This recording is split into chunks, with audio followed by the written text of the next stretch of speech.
Operation देवी शक्ति में अफगानिस्तान से लोगों को वापस लाए। ऑपरेशन राहत में यमन से हम लगभग 5000 जो हमारे इंडियन सिटीजन थे उनको लेकर के आए और उनके साथ साथ 41 नेशंस के जो दूसरे सिटीजन्स भी फंसे हुए थे उनको भी मोर देन 1000 उनको भी निकाल करके लेकर के आए। ऑपरेशन मैत्री में नेपाल में हम अर्थक्वेक में सबसे आगे रहे। We were the first to reach and land in Kathmandu और हम लोगों ने राहत कार्य किया।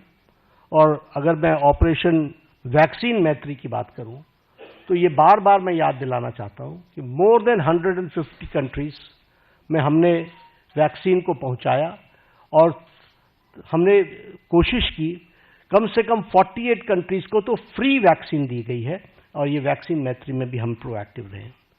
कोविड मैनेजमेंट पर मैं जरूर बोलना चाहूंगा क्योंकि जब मैं रिस्पॉन्सिबल और रिस्पॉन्सिव गवर्नमेंट की बात करता हूं, देखिए ये पेंडेमिक सारी दुनिया के लिए आया था। ये पेंडेमिक इस शताब्दी का सबसे बड़ा पेंडेमिक रहा और इस पेंडेमिक में विभिन्न कंट्रीज ने अपने अपने तरीके से रिस्पॉन्ड किया क्योंकि इसके रिस्पॉन्ड करने का कोई तरीका नहीं था। सबने अपने अपने तरीके से रिस्पॉन्ड किया। लेकिन जो मोदी जी के नेतृत्व में भारत ने जिस तरीके से कोविड को रिस्पॉन्ड किया किसी कंट्री ने नहीं किया। और किसी कंट्री हर एक जगह कोविड की लड़ाई सरकार ने लड़ी। भारत में मोदी जी ने कोविड की लड़ाई जनता के साथ मिलकर के लड़ा।